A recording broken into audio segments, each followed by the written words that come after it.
Ever wished your favorite children's movie had a bit more intensity? Or that some horror movies weren't quite so terrifying? Well, you're in luck because today I'm turning 2 movie posters into the complete opposite of their original genre. The first movie I'm going to do is Paddington, and as it's a family movie, let's turn it horror. If you're unfamiliar with the movie, it's about a bear from Peru who travels to London and is found at Paddington Station by the Brown family. There's some sort of bear over there, probably selling something. So naturally, I think a good place to start is Paddington Station.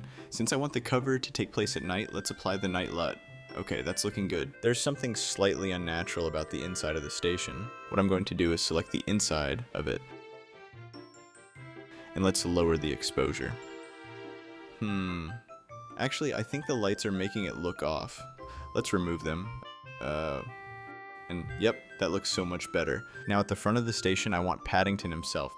Before I do all the boring color grading, let's just get all the stuff with Paddington done.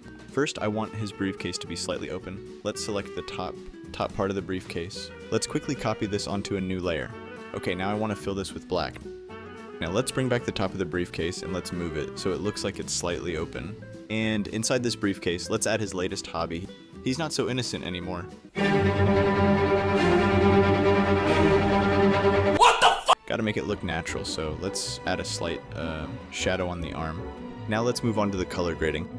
Let's start by slapping that LUT onto him. Let's clip this onto Paddington. Okay, this is coming together nicely, but I think it's still a little too light, so let's lower the exposure just a bit to make it blend better with the scene. Now he's going to need a slight shadow since there are already shadows in the background. I'll make sure to match the color exactly. To really sell the realism, let's add a field blur. That way the parts further from Paddington get blurrier, making it feel more natural. A nice little blend should help everything come together seamlessly. Okay, I think I'd like to darken the whole of his body so that it's just one bit more scarier. Now that's looking very scary. For some extra realism, let's add some highlights around his whole body. I also would like to blur the background. For the cherry on top, let's add some red glowing eyes. So let's put 2 little dots here, okay, and let's put a little glow on it to finish it off. Okay, let's see how this looks. I don't want to be rude, but his eyes kind of remind me of Sid from Ice Age. Pine cones! Let's fix that. Perfect. A quick vignette would be nice. And the last thing to do is adding the movie title. And what I'm thinking of doing is putting it over to the right.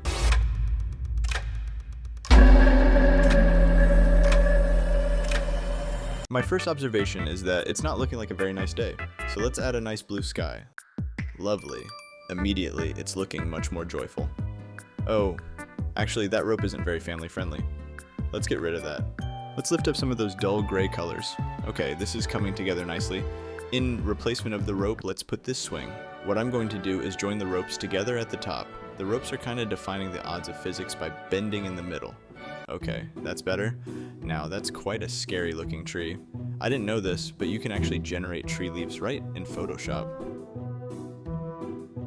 I mean, it's not perfect, but it'll have to do. Let's shrink it down, and some more branches won't do any harm. Now it's time to get rid of that horrid scary title, and make way for my new and improved one. Right, ignore the font for now. That's better. Now if you ask me, that house doesn't look very magical. So let's start by just deleting it. Now we actually need a magical house. Yep, this will do.